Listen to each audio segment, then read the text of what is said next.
Hi, this is Bill Kenower of Author Magazine, and tonight we're talking to Harlan Coben, author of the latest Myron Bolitar suspense novel, Live Wire.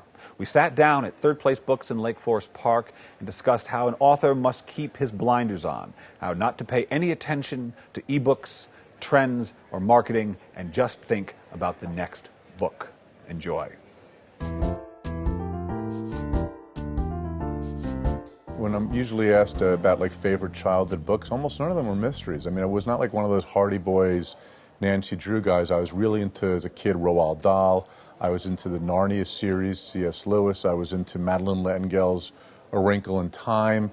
So I was later on. I was, the first one I can really remember, my first adult thriller, my dad gave me when I was, I think, around 16. I read William Goldman's Marathon Man. And that was a life-changing book for me. And I've gotten to meet Bill since then and tell him that, and it's really kind of cool. He's just a wonderful guy. But I remember when I was reading that book, I had that feeling where you could put a gun against my head and I wouldn't put this book down. And I think even maybe subconsciously, or when I look back on it, that was sort of the moment I wished, I don't know if I wanted to do it, but I wished I could do this. I wish I can give people the feeling that William Goldman is giving me then.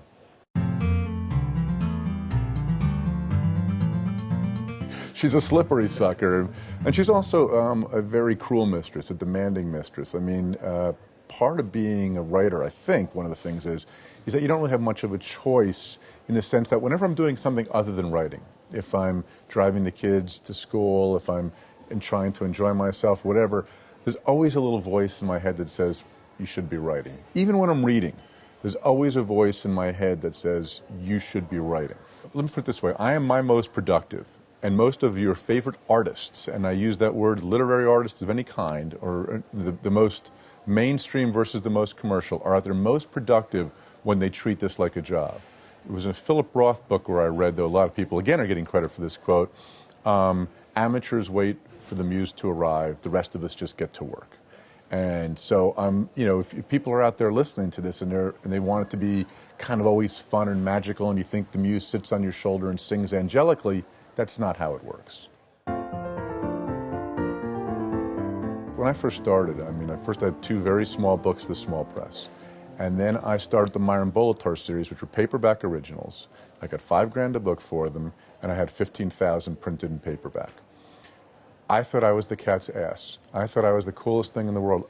Today, there's so much information out there. If I had known the odds of going from there to where I am now, I probably would have killed myself. There was at those days, it was Dell had a paperback original line, and I think they did 24 books a year, 2 books a month, and I did one every 9 months, so there's about 20 authors on there.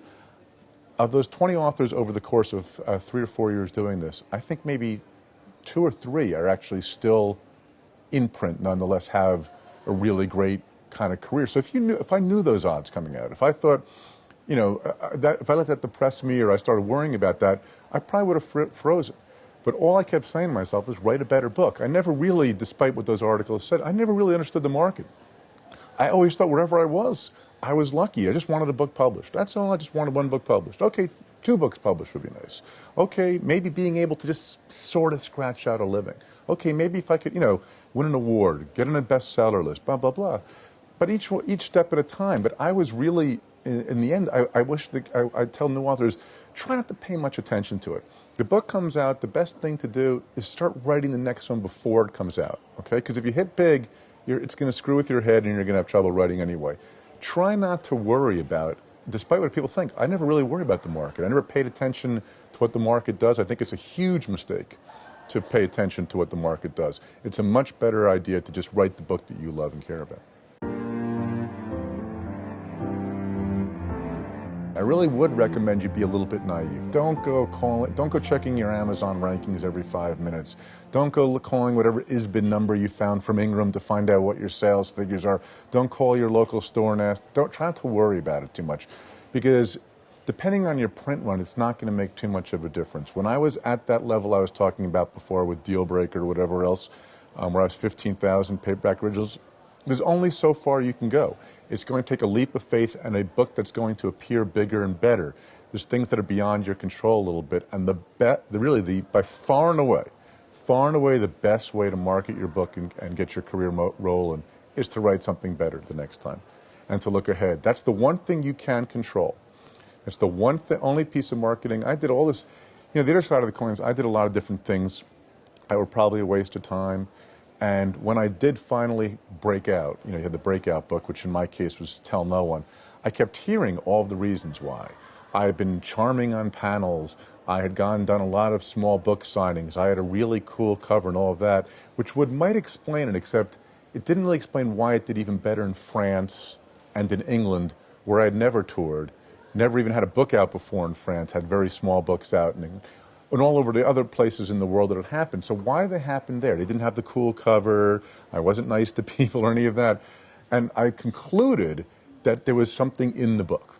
I mean, that might be a wacko kind of suggestion, but there's something in that book. I'm not saying it's a great book or a bad book, but something in that book that appealed to people.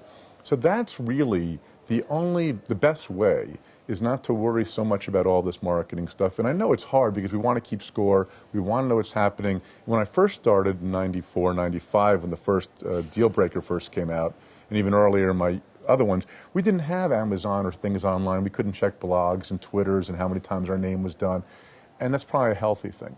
So I would tell writers, really try to concentrate on writing the next book. As soon as that book is sent into an agent, the day it's done, start thinking about the next. Don't wait to hear back from them. Think about rewriting it a little bit until it's done, and then think, okay, that book's done. It was a great learning experience. If it sells well, fantastic. If it doesn't, that's okay. It was worth it because I'm going to write even a better book now.